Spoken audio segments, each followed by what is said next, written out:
सरकार की तरफ से लगातार शिक्षा मित्रों को आश्वासन तो दिए जा रहे हैं, लेकिन कोई ठोस कदम नहीं उठाया जा रहा है। बीच में देखने को मिला कि लगातार मानो अब शिक्षा मित्रों के लिए कोई ना कोई अच्छा शासनादेश जारी होगा, खास करके नियमितीकरण और मानदेय वृद्धि को लेकर। लेकिन देखने को मिला कि सरकार एक बार फिर से शांत पड़ चुकी है। लगातार शिक्षा मित्र संगठनों के द्वारा सरकार से, शासन प्रशासन से गुहार लगाई जा रही है, लेकिन फिर भी सरकार की तरफ से कोई उचित कदम नहीं उठाए जा रहे और इसी कारण से शिक्षा मित्र काफी ज्यादा हताश और परेशान है। और अब ये सवाल खड़े करने लगे हैं कि आखिर सरकार उनके साथ करना क्या चाह रही है, क्योंकि सरकार लगातार ये बातें तो कह रही है कि शिक्षा मित्रों के मानदेय में वृद्धि उन्हीं के समय में की गई है, क्योंकि शिक्षा मित्रों का मानदेय 3500 था और अब उसे 10,000 कर दिया गया था। लेकिन 2017 से लेकर अब तक एक बार भी मानदेय वृद्धि नहीं की गई है शिक्षा मित्रों की, जिस वजह से शिक्षा मित्र काफी ज्यादा परेशान है। उनका यही कहना है कि इतने महंगाई के जमाने में इस तरह से जीवन यापन करना काफी ज्यादा मुश्किल है, क्योंकि 10,000 रुपए में पूरे परिवार को चलाना एक बहुत बड़ी जिम्मेदारी उनके सामने और एक बहुत मुश्किल काम होता हुआ चला जा रहा है। लेकिन फिर भी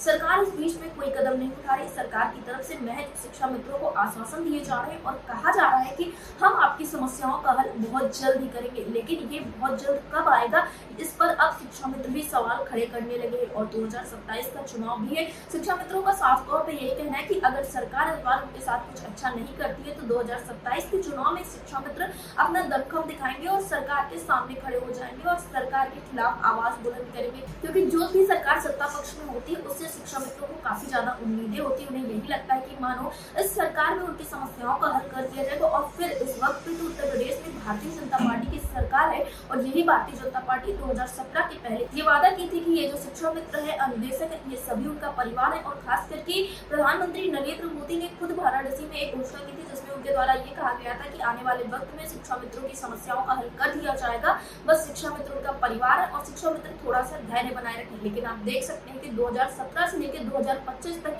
ऐसा कोई दिन नहीं गया जब शिक्षा मित्रों ने अपनी आवाज को ना उठाया हो, अपनी मांगों को सरकार के सामने ना रखा हो। लेकिन यहाँ पर देखने को मिल रहा है कि शिक्षा मित्रों का जीवन बस से बदतर होता हुआ चला जा रहा है। शिक्षा मित्र लगातार अपनी मांगों को लेकर सरकार के सामने खड़े, लेकिन फिर भी सरकार आश्वासन पर आश्वासन दे रही, ना कि समस्याओं के हल के लिए कोई बड़ा कदम उठाने को तैयार है। अभी देखने को मिला कि जब मुख्यमंत्री योगी आदित्यनाथ से मुलाकात की गई तब उनका ये कहना था कि हमने आपके बारे में सोच लिया, हमें क्या करना है, हम बहुत जल्द ही शासनादेश जारी कर देंगे। लेकिन आप देख सकते हैं कि इंतजार की घड़ियां अब भी नहीं खत्म हुई है। लगातार शिक्षा मित्र इंतजार कर रहे हैं, लेकिन उन्हें कुछ खास नहीं मिल पा रहा है और इसी कारण शिक्षा मित्रों की उम्मीदें भी अब टूटती हुई नजर आ रही है। शिक्षा मित्र आंदोलन की ओर रुख करने की पूरी तैयारियां बना रखी। शिक्षा मित्रों ने दोनों ही स्थितियों के लिए अपनी तैयारी बना रखी है। अगर सरकार उनके लिए कुछ खास करती है तब तो अच्छी बात है, सरकार का स्वागत किया जाएगा। लेकिन अगर सरकार उनके लिए कोई अच्छा कदम नहीं उठाती है तो इस स्थिति में शिक्षा मित्र बड़ा प्रदर्शन करने के लिए 2027 के चुनाव में सरकार के सामने खड़े होने के लिए पूरी तरह से तैयार हो चुके हैं। तो अब आप सोच सकते हैं कि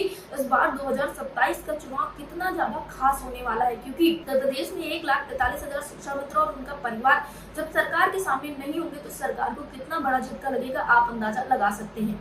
आपको क्या लगता है कि सरकार 2027 के पहले शिक्षा मित्रों की समस्याओं का हल कर देगी या फिर 2027 के चुनाव के दौरान ही कोई ऐसा कदम उठाएगी जिससे कि सरकार की काफी ज्यादा वाहवाही और शिक्षा मित्रों की समस्याओं का हल हो जाए? हमें कमेंट बॉक्स में जरूर बताएं।